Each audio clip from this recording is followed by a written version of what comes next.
guess first and foremost, let me start off by saying I had no idea back in 1997 that 20 years later I would even be sitting here talking about the B.U.I.L.D documentary series. Let me first start off by saying that. But yeah, looking back on it, I'd have to say it's been one hell of a journey. I mean, honestly, it was just a random project that I was trying to do. When I first started out doing it, I kind of went into it that first day, that first Saturday following when the Million Man March took place, when I went up to the Buffalo Public Library and went into the resource section and asked the lady there if she had any information on the B.U.I.L.D organization. And then she took me to the card catalog and to all the newspapers. And the next thing I know, I'm looking at an entire litany of information on this group that I knew as a child my father was not only a member in, but he also was employed in for a number of years in the very early stages of my childhood. And I knew I had a personal connection to it as I was a student of the B.U.I.L.D Academy. And the Juneteenth festival itself was literally tied into my own family as well. You know, my father being on the very first Juneteenth committee that organized it on Jefferson Avenue. But that really was the extent of my knowledge of it. You know, just coming up as a child. I mean, it's not something that I paid a great deal of attention to at that young of an age. You know, I was not what I would call woke at that time. But, you know, all those years later when I was, you know, in my coming out of college and entering into the workforce and starting my career in the media and, you know, kind of doing things on the independent side, I had no idea that this would be the type of project that I embarked on. But I did know that once all this information just started coming to me and in droves and coming to me so fast, it was only a matter of time before I would be intrigued, hooked, obsessed, basically. I mean, it got to a point where it was curiosity. Then it quickly got to where, you know, this is a must. This is something that I have to get done. So from the time I read all those news articles to the time that I was so lucky and so fortunate enough to come across the treasure trove of newsreel footage, public domain footage that was just so unusually easily accessible to me at that particular time, and then to have the opportunity to do the interviews, which was the most fun, actually, to first look at a lot of the newsreels that I accumulated, and then to look at the faces and put names to those faces from the newsreels to the newspaper articles, and then to actually meet the people. And it's not like I never really had met them. Many of those people I knew that they pretty much knew me from the time I was a child, so it was nothing to, you know, contact these people and tell them what I was doing. And, you know, they were certainly excited about what I was doing, and they were more than happy to get involved. So I have to say, looking back, you know, most documentary projects, filmmakers will tell you it's a challenge, it's a fight, it's a struggle to get it done. And not that it didn't have its hard moments, because it did, but that aspect of it was relatively easy. And just fast forwarding to the impact that it's had over this 20-year time span has been tremendous.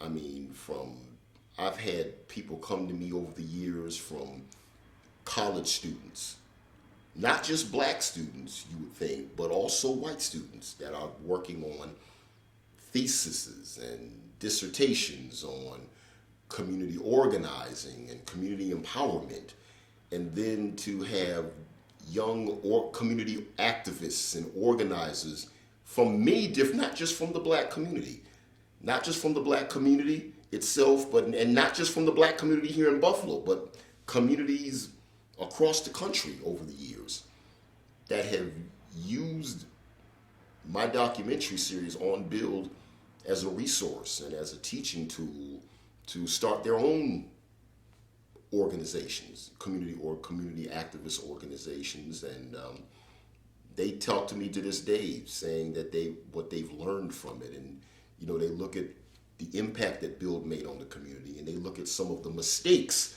that B.U.I.L.D made along the way, and they're using that as a teaching tool to not repeat the mistakes of the past. So along those lines, I would say, if I would say one of the most rewarding things and priceless things that came out of this entire process, this entire journey, would be just the influence that it's had on young people, from college to the community.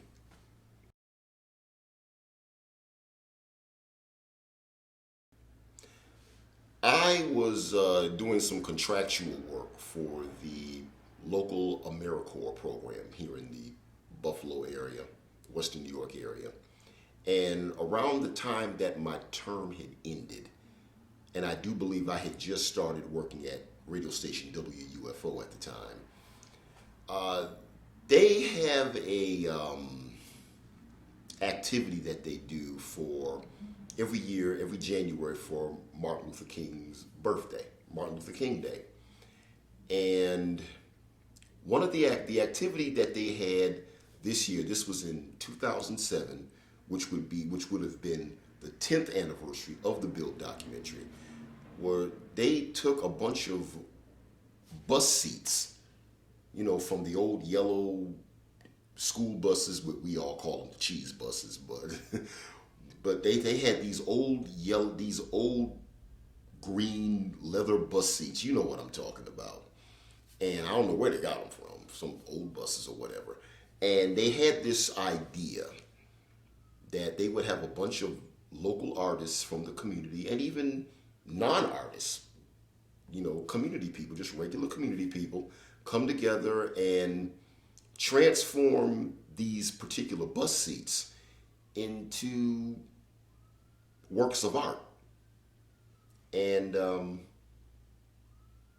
I remember I got involved with it because I was trying to think of some kind of a way to commemorate the B.U.I.L.D documentary's 10-year anniversary, because even up to that point, people were still buzzing about the documentary. I had just recently, a few years earlier, put it on, remastered the whole thing, re-edited it, and put it on DVD. So it kind of found new life at that particular time. And I figured it would be a pretty good idea to do something. I wasn't sure how I was going to go about doing it at the time, and I really was kind of lost on some ideas of how to transform the bus seat that I had into some sort of a commemoration of the B.U.I.L.D organization. So what I wound up doing was I simply took a bunch of photographs from the B.U.I.L.D era and some photographs that were processed from the documentary series, and I just glued it to the bus seat. It wasn't anything, I don't think it was anything that elaborate, because I'm not that type of an artist. I mean, I couldn't. The other stuff that the other people did was far more elaborate and more superior than what I had done. What I had done was pretty basic, but I took a lot of build photos and pictures and headlines and news articles or whatever, and stuck it to the bus seat. And interestingly enough, the response to it was tremendous. And I'm proud to say that to this very day, the bus seat for social justice commemorating the B.U.I.L.D organization and the the 10-year anniversary of the B.U.I.L.D documentary, to this day sits on the second floor of the Buffalo History Museum, and people can go and view it. So, yeah, I'd say that was something to definitely be proud of. Well, the idea for the Community Images multimedia exhibit, which was the full name for it, the short name for it was Community Images, that idea came about basically because I had accumulated so many materials from producing the documentary series in the late 90s that it really was taking up space from where I was living, and I was trying to find something to do with it. Basically, looking for something to do with it. I got all this stuff. I got to find something to do with it. So one of the things I did some research on traveling exhibits. And, traveling exhibits can be something elaborate. It can be something simple. I made it something simple. I took those, I bought several science fold-out boards, 3-fold boards, and I took a lot of the photographs from the documentary as well as actual photographs from the B.U.I.L.D movement itself. And I put together a 5-part panel of different eras of the B.U.I.L.D organization, from its time with the East Side Community Organization and the Saul Alinsky and the IAF, to B.U.I.L.D Academy, to the Buffalo Affirmative Action Program, to the Juneteenth, to Community Voice. I even did a commemoration of the night that we actually premiered the documentary at the Hall Walls Contemporary Arts Center. And the next thing I started that exhibit started in 2003. And there was such a tremendous response to that, and that became so successful, and it made its rounds throughout the community, through Black History Month, through various different events that people requested that I have the display at, that I wound up expanding it to I made more themes. I themed it behind my next documentary, which would have been on Model Cities, titled Model City. I also, when I was started working for WUFO, I started working for them in their 45th year.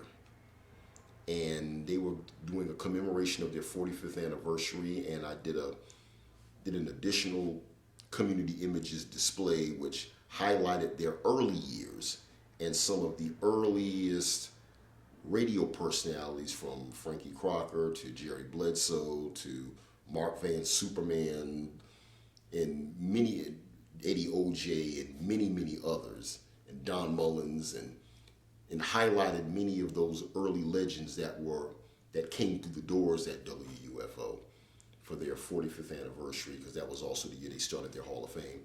And I also did one in commemoration of the B.U.I.L.D Academy alumni, which we formed that whole effort in 2010 with the very beautiful reunion that we had at the Clinton Street location of B.U.I.L.D Academy. So that display is well over 10 years old now. It's not out there as much as it used to be now, so I'm gonna have to at some point find something to do with that eventually.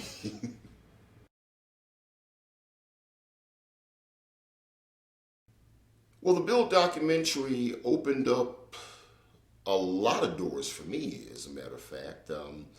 Right after I had the premiere for it, I was working at the time for the Empire Sports Network as a production assistant, and I had an opportunity to work for the local cable access center here in the city of Buffalo, and which is a very unique opportunity because it afforded me the chance to basically it gave me a lot of freedom to do a lot of the things that I wanted to do. I mean, I will say regrettably, because I look back on it now, it kind of was a little bit of a mistake.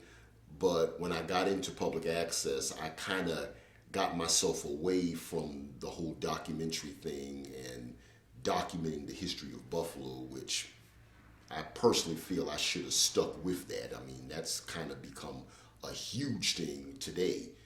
And also, we have to considering the fact that there was no social media back in 1997 and 1998, the late 90s. There was Facebook and YouTube and all that wasn't even thought of. So it was a completely different situation. But I got into anyway. I got into doing television shows and community magazine programming, and that's kind of the direction that I kind of went off into. Even though do I did do some things with the history of the community, but I didn't do it as much as I felt I should have. But that lasted for a couple of years, and afterwards I was given one of the biggest opportunities of my entire career was the opportunity to work in radio, 93.7 WBLK. I got on there in the spring of 2000. First time I hit the air actually was April 13th, 2000. And I was there, had a good 4-year run there. I was glad to say I was part of one of the best air staffs that they've had in a very long time. Had worked with some really great people, some wonderful folks. And those 4 years was one of the best times of my career, honestly. And a few years later, I got the chance to work at WUFO, which also afforded me an opportunity to actually have my own official radio show, which was something of my own creation called the Neo Soul Movement. And, I'm still going strong with them. I'm still off and on with them as well. And so I think it's safe to say, had it not been for that documentary, I probably would not have had some of the opportunities that in radio that wound up coming my way.